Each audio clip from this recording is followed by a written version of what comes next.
Ayn Rand's philosophy of objectivism has been and continues to be a major influence on the libertarian movement, particularly in the United States. Many libertarians justify the political views using aspects of objectivism. However, the views of Rand and her philosophy among prominent libertarians are mixed, and many objectivists are hostile to libertarians in general. Philosophical disagreements.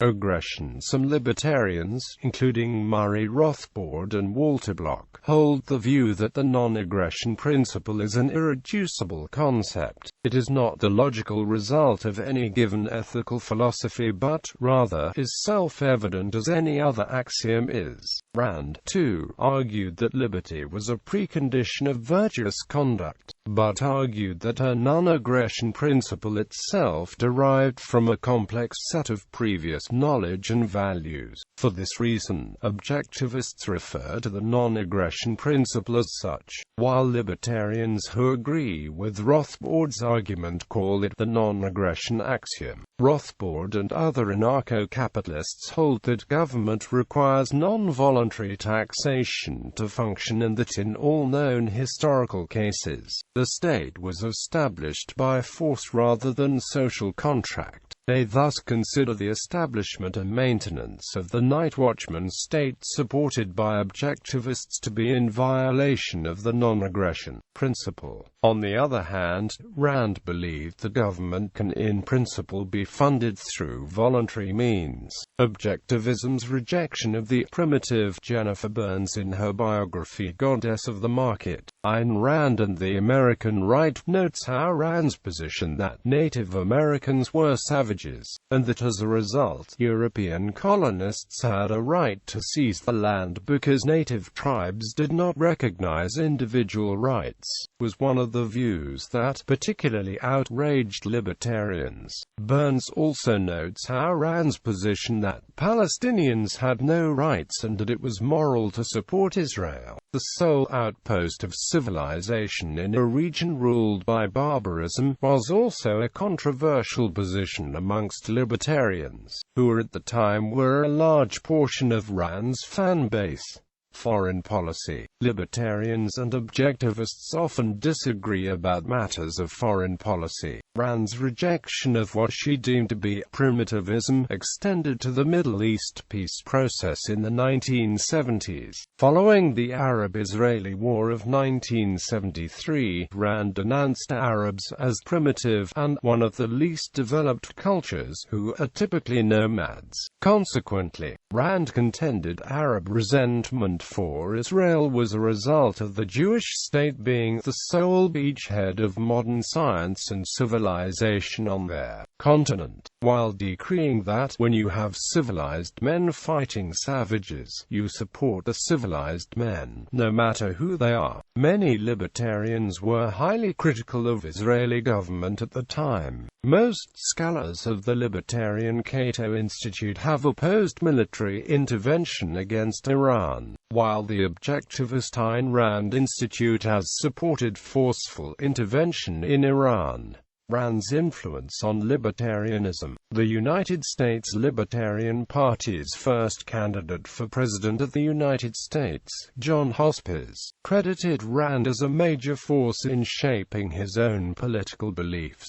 David Boaz, executive vice president of the Cato Institute, an American libertarian think tank, described Rand's work as squarely within the libertarian tradition, and that some libertarians are put off by the starkness of her presentation, and by her cult following. Milton Friedman described Rand as an utterly intolerant and dogmatic person who did a great deal of good. One Rand biographer quoted Murray Rothbard as saying that he was in agreement basically with all philosophy, and saying that it was Rand who had convinced him of the theory of natural rights. Rothbard would later become a particularly harsh critic of Rand, writing in The Sociology of the Ayn Rand Cult that the major lesson of the history of the movement to libertarians is that it can happen here, that libertarians, despite explicit explicit devotion to reason and individuality, are not exempt from the mystical and totalitarian cultism that pervades other ideological as well as religious movements. Hopefully, libertarians, once bitten by the virus, may now prove immune. Some objectivists have argued that objectivism is not limited to Rand's own positions on philosophical issues and are willing to work with and identify with the libertarian movement.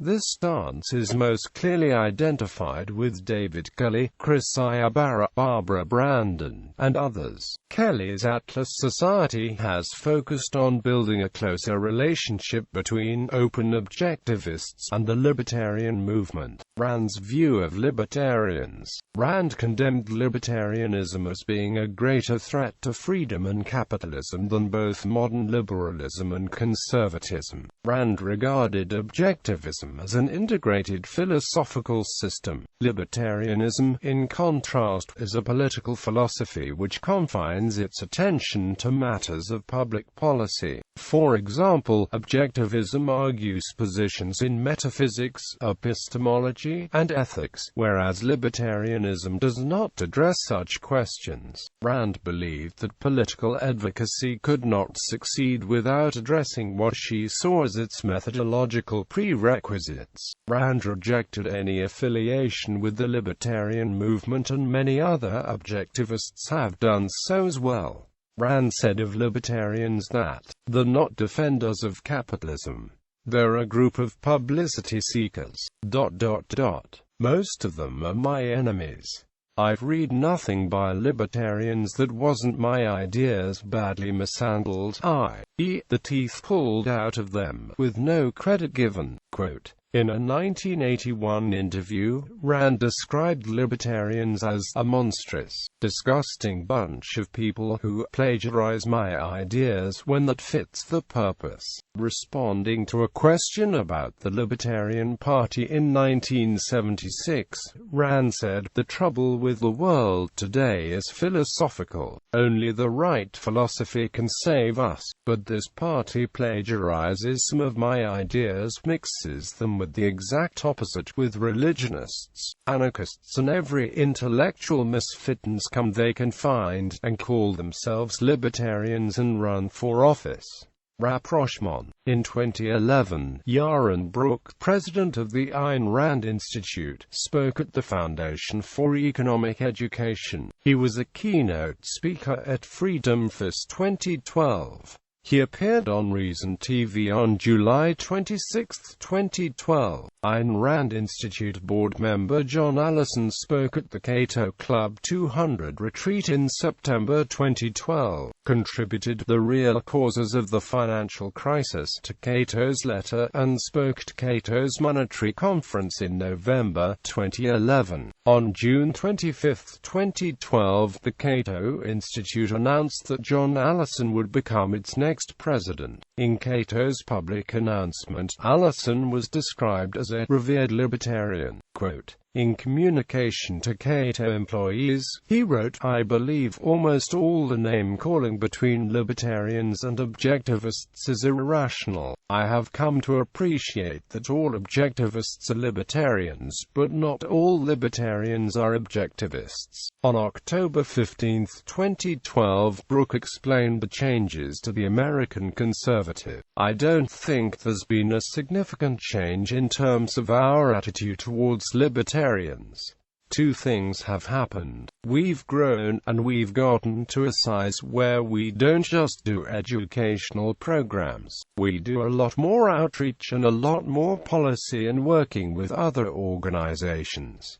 I also believe the libertarian movement has changed. It's become less influenced by Rothbard, less influenced by the anarchist, crazy for lack of a better word, wing of libertarianism. As a consequence, because we're bigger and doing more things, and because libertarianism has become more reasonable, we're doing more work with them than we have in the past. But I don't think ideologically anything of substance has changed at the Institute."